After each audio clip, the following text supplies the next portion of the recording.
gudoomiyaha gobolka Banaadir ahna duq magaalada Muqdisho mudane Cumar Maxamed Cumar Filish ayaa dhagax dhigay wado 1.5 kiiloomitir ah ama 1 kiiloomitir iyo bar ah wadadaasi oo isku xirta saldhigga bari ee degmada Cabdicasiis iyo waliba wadada Marinaayada sidoo kale wadadani ayaa hormarta xerada gaadiidka booliska iyo waliba garoonka Engineer Yariso gudoomiye ku-xigeenka maamulka iyo maaliyadda gobolka Banaadir iyo waliba gudoomiye ku-xigeenka amniga iyo siyaasadda gobolka Banaadir ayaana goobjoog ah daafurka mashruucani iyadoo wadada uu dhagax dhigay duqa magaalada Muqdisho ay ahayd mid burbursaneed isticmaalkeedana uu dhibaatooyin kala duwan ay ku qabeen gaadiidka iyo waliba bulshada waxayna kamid ahayd wadooyinka ugu mashquulka badan caasimadda maadaama ay isticmaalaan bulshada ku wajahan xeebta Liida iyo waliba garoonka caalamiga ee Engineer Yariso Stadium أولاً waxaan mahad iska leh Ilaahay subhanahu wa ta'ala marka labaad waxaan u mahad celinayaa gudoomiyaha gobolka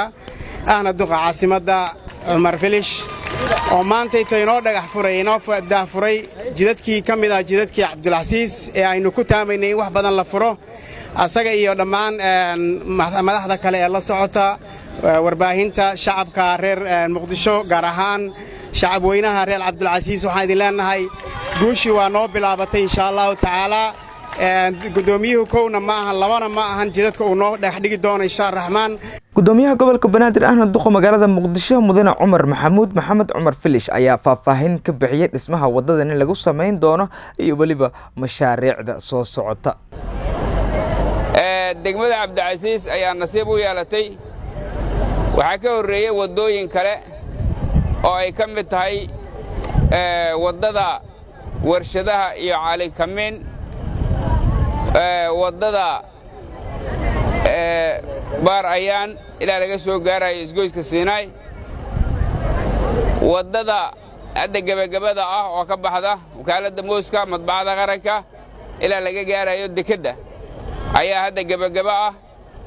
midaanina waa mid kale oo aan rajaynayno inay waqti dhow noo dhameystiranto maantana aan taagana dhagax dhigeedii bulshada gobolka Banaadir waxa laga doonayaa horumaradaas dawladda ay ku tallaabsanayso kaalinta uga aadan inay ka qaataan haddii alla diido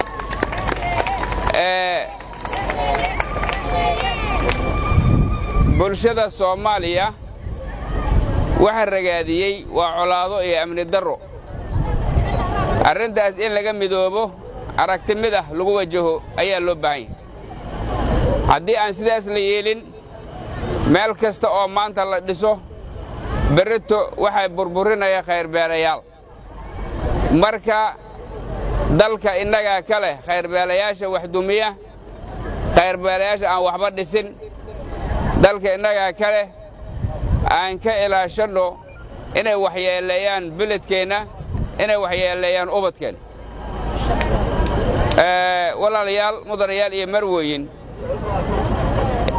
isxilqaan danta guud la isu xilqaamo